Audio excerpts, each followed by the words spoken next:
Okay, this is a little embarrassing, but probably not what you think. I mean, yeah, there's plenty of fails in this book, but I'll get into that in a minute. I've been a potter for about 24 years, and I've been very fortunate to be able to make it my full-time job for the past 5 of those years. Ceramics is a very different medium than any other medium. You can't pull it off last minute. It has a very long process, and it's never a what you see is what you get kind of art form.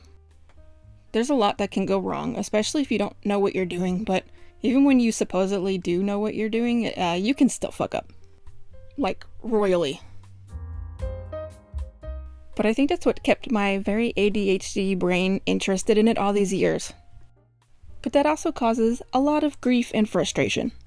Ask any other potter, they will tell you. So it's been a long time saying of mine, when things go wrong, to just be like, you know what? Fuck this. I'm just gonna go be a painter. Because painting is so easy. Obviously it's not, that's kind of part of the joke, but it definitely comes with a lot less risk factor when you mess up. But I'm a very 3D oriented artist, and I've never been able to paint for more than a couple of days in a row before being completely bored with it, and then I won't do it again for like years.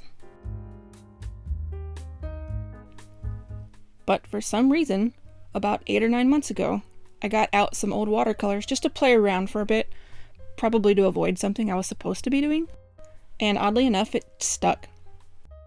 And it kind of snowballed, and now I do it nearly every day. And I've gotten into really good quality paints and good quality paper, which is even more important. And I started binging videos. And then I learned about granulation. Look it up if you don't know, it's so satisfying.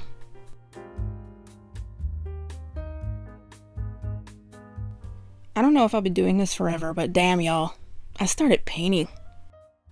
And that's weird to me. I can't pinpoint why that's what's embarrassing, but it is. To be fair, watercolors are in like this whole different category to me. They can also be pretty unpredictable, and they're usually best if you just kind of lay it down and let it do its thing, which is very hard for me to do. So it's kind of like watercolors is the ceramics of the painting world, maybe? Something like that. So, while I've been an artist my whole life, I am very much new to this. And while there's a lot I'm happy with in this book, there's a lot of crap in it too. And a lot of just messing around. And they're supposed to be. It's a sketchbook. That's the point of it. To work that shit out before you go, taping down a big expensive ass sheet of Arches paper and staring at it for hours before you even touch your brushes.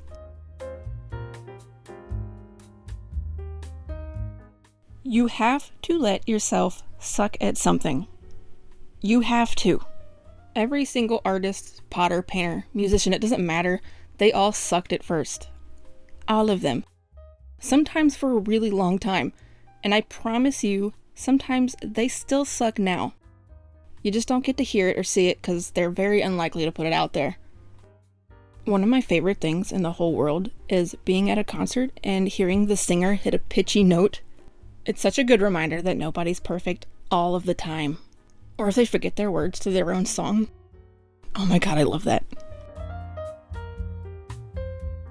A long time ago, I heard a bootleg recording of Stevie Nicks working out some harmonies with her 2 backup singers, and it is delightfully terrible.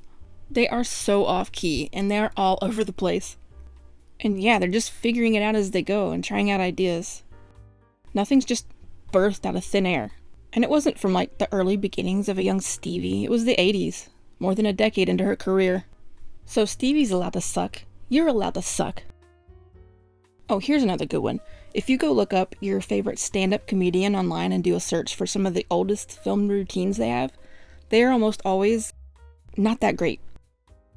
I don't mean like professionally shot stand-up specials. I mean like old-ass footage shot by either a fan or the club that they're playing at. They always have like spotty timing or sometimes just straight-up terrible jokes. And they have to publicly suck to get better. You can't get good at stand-up alone in your bedroom. You have to do it in front of people to figure out what works. And you're gonna bomb. Over and over. In front of lots of people. At least with most things, you can suck at it in private first. You don't have to show anyone your crappy paintings or whatever else you're working on. Unless you're in school for it, but then you're like collectively sucking together. Wow, that sounds wrong. Anyways, I highly encourage you to keep every bad piece of artwork you make. Or at the very least, just keep a few. Just every so often. Hide them away so you forget about them for a while, because you're going to find them again months later, and if you've been consistently making whatever it is you're working on, you will see the improvement, and it's a very good feeling.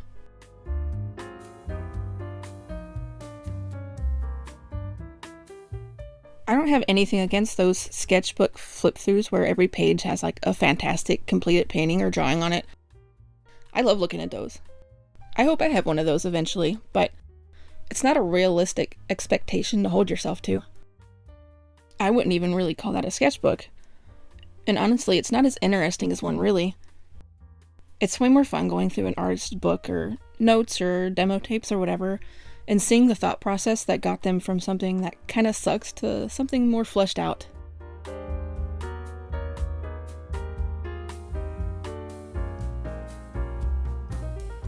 So, that being said, I look forward to figuring this all out in front of you, even when I really suck at it.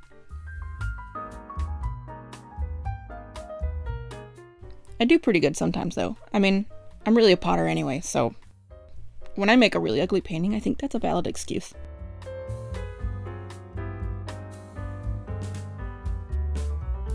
I was gonna wait until I had about 5 videos to upload all at once so that there wasn't just one lonely video here for a while, but I figured I'd go ahead and post this anyways. So, if you want to watch me trying to get better at this, you can subscribe and watch me struggle right before your very eyes. One thing I really suck at is painting rocks, which is frustrating because that should be like the easiest thing to paint, and everybody else makes it look so easy and so realistic, and I get really frustrated. So, kind of just want to have a video where I'm just painting rocks until I'm making really good ones, even if I have to paint like 100 rocks. So, stay tuned. Anyways, I will see you again soon.